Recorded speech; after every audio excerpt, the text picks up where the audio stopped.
Number 5. How to interest people. Everyone who was ever a guest of Theodore Roosevelt was astonished at the range and diversity of his knowledge. Whether his visitor was a cowboy or a rough rider, a New York politician or a diplomat, Roosevelt knew what to say. And how was it done? The answer was simple. Whenever Roosevelt expected a visitor, he sat up late the night before, reading up on the subject in which he knew his guest was particularly interested.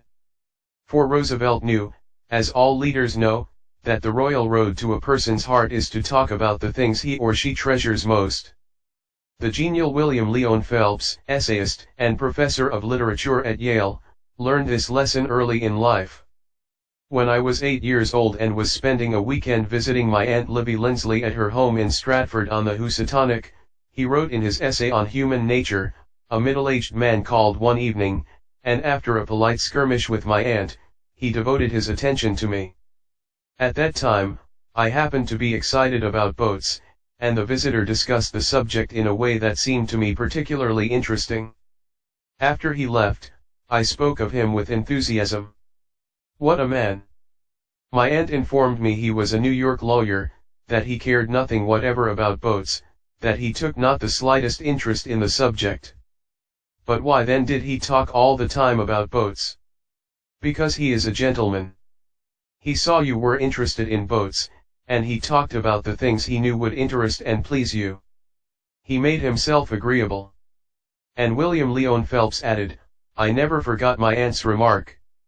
As I write this chapter, I have before me a letter from Edward L. Khalif, who was active in Boy Scout work. One day I found I needed a favor, wrote Mr. Khalif. A big scout jamboree was coming off in Europe, and I wanted the president of one of the largest corporations in America to pay the expenses of one of my boys for the trip. Fortunately, just before I went to see this man, I heard that he had drawn a check for $1 million, and that after it was cancelled, he had had it framed. So the first thing I did when I entered his office was to ask to see the check. A check for $1 million. I told him I never knew that anybody had ever written such a check, and that I wanted to tell my boys that I had actually seen a check for $1 million. He gladly showed it to me. I admired it and asked him to tell me all about how it happened to be drawn. You notice, don't you, that Mr. Khalif didn't begin by talking about the Boy Scouts, or the Jamboree in Europe, or what it was he wanted. He talked in terms of what interested the other man. Here's the result. Presently, the man I was interviewing said, "Oh, by the way, what was it you wanted to see me about?" So I told him. To my vast surprise, Mr. Khalif continues, he not only granted immediately what I asked for, but much more. I had asked him to send only one boy to Europe, but he sent 5 boys and myself, gave me a letter of credit for $1,000 and told us to stay in Europe for 7 weeks. He also gave me letters of introduction to his branch presidents, putting them at our service, and he himself met us in Paris and showed us the town. Since then, he has given jobs to some of the boys whose parents were in want, and he is still active in our group. Yet I know if I hadn't found out what he was interested in, and got him warmed up first, I wouldn't have found him 1/10 as easy to approach. Is this a valuable technique to use in business? Is it? Let's see. Take Henry G. Duvernois of Duvernois & Sons, a wholesale baking firm in New York. Mr. Duvernois had been trying to sell bread to a certain New York hotel. He had called on the manager every week for 4 years. He went to the same social affairs the manager attended. He even took rooms in the hotel and lived there in order to get the business. But he failed. Then, said Mr. Duvernois, after studying human relations, I resolved to change my tactics. I decided to find out what interested this man, what caught his enthusiasm. I discovered he belonged to a society of hotel executives called the Hotel Greeters of America. He not only belonged, but his bubbling enthusiasm had made him president of the organization, and president of the International Greeters. No matter where its conventions were held, he would be there. So when I saw him the next day, I began talking about the greeters. What a response I got. What a response. He talked to me for half an hour about the greeters, his tones vibrant with enthusiasm. I could plainly see that this society was not only his hobby, it was the passion of his life. Before I left his office, he had sold me a membership in his organization. In the meantime, I had said nothing about bread. But a few days later, the steward of his hotel phoned me to come over with samples and prices. "I don't know what you did to the old boy," the steward greeted me, "but he sure is sold on you. Think of it.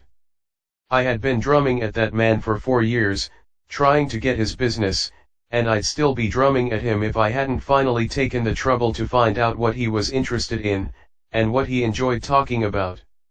Edward E. Harriman of Hagerstown, Maryland, chose to live in the beautiful Cumberland Valley of Maryland after he completed his military service. Unfortunately, at that time there were few jobs available in the area. A little research uncovered the fact that a number of companies in the area were either owned or controlled by an unusual business maverick, R.J. Funkhauser, whose rise from poverty to riches intrigued Mr. Harriman. However, he was known for being inaccessible to job seekers. Mr. Harriman wrote, "I interviewed a number of people and found that his major interest was anchored in his drive for power and money. Since he protected himself from people like me by use of a dedicated and stern secretary, I studied her interests and goals, and only then I paid an unannounced visit at her office. She had been Mr. Funkhauser's orbiting satellite for about 15 years. When I told her I had a proposition for him which might translate itself into financial and political success for him, she became enthused. I also conversed with her about her constructive participation in his success. After this conversation she arranged for me to meet Mr. Funkhauser. I entered his huge and impressive office determined not to ask directly for a job. He was seated behind a large carved desk and thundered at me, 'How about it, young man?' I said, 'Mr. Funkhauser, I believe I can make money for you.' He immediately rose and invited me to sit in one of the large upholstered chairs. I enumerated my ideas and the qualifications I had to realize these ideas, as well as how they would contribute to his personal success and that of his businesses. R.J., as he became known to me, hired me at once, and for over 20 years I have grown in his enterprises and we both have prospered. Talking in terms of the other person's interests pays off for both parties." Howard Z. Herzig, a leader in the field of employee communications, has always followed this principle. When asked what reward he got from it, Mr. Herzig responded that he not only received a different reward from each person but that in general the reward had been an enlargement of his life each time he spoke to someone. Principle 5. Talk in terms of the other person's interests.